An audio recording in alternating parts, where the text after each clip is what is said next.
আসসালামু আলাইকুম। আজকে রান্না করব সরষে ইলিশ। আমি সবার মতো করে রান্না করব না, আমি আমার মতো করে রান্না করব, একটু অন্যরকম। কড়াইতে তেল দিয়ে দিলাম, আগের থেকে হলুদ লবণ দিয়ে মাখায় রাখা মাছগুলোকে দিয়ে দিলাম। ইলিশ মাছগুলোকে একটু অল্প ভাজবো, বেশি ভাজলে ইলিশ মাছের স্বাদটা নষ্ট হয়ে যাবে। ভাজা হয়ে গেলে উঠায় রাখবো। ওই তেলে দিয়ে দিব পেঁয়াজ কুচি। পেঁয়াজ কুচিটাকে ভালো করে নাড়াচাড়া করে নিব। নাড়াচাড়া হয়ে গেলে এর ভিতর দিয়ে দিব হলুদ লবণ,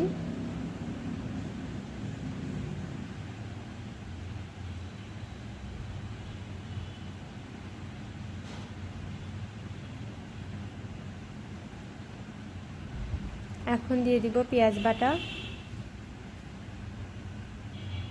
পেঁয়াজ বাটা আর পেঁয়াজ কুচিটাকে ভালো করে একটু ভাজা ভাজা করে নিব।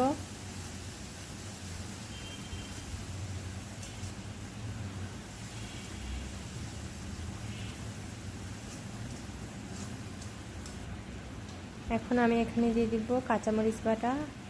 আপনারা চাইলে এখানে কাঁচামরিচ কাটা ব্যবহার করতে পারেন, আমি বাটাটা ব্যবহার করেছি। অল্প পরিমাণ জিরা বাটা দিব আর অল্প পরিমাণ রসুন বাটা দিব। ইলিশ মাছে জিরা বাটা রসুন বাটা যায় না, আমি একটু দিয়েছি।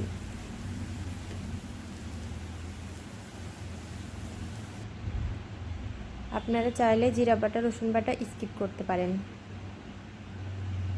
এখন মশলাগুলোকে ভালো করে কষানোর জন্য আমি এখানে একটু পানি ব্যবহার করব।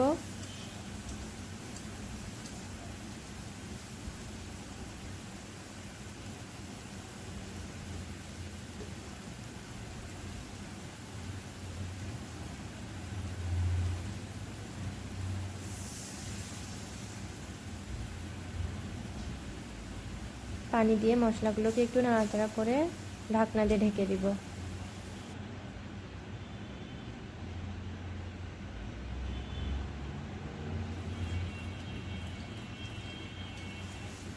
ঢাকনা উঠায়ে মশলাগুলোকে ভালো করে কষাতে কষাতে পানি শুকায় ফেলবো। এখন এখানে দিয়ে দিব আবার পানি। পানির সাথে দিব একটু সরিষা বাটা। সরিষা বাটা কীভাবে দিলাম এটা স্কিপ করা হয়েছে। আগের থেকে ভেজে রাখা মাছগুলোকে দিয়ে দিলাম।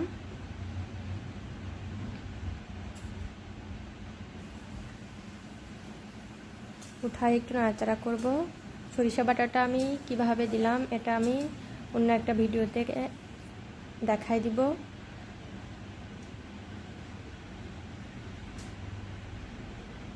এভাবে একটু রান্না করে দেখবেন। আমার রান্নাটা ভালো লাগলে প্লিজ চ্যানেলটাকে সাবস্ক্রাইব করে দিবেন।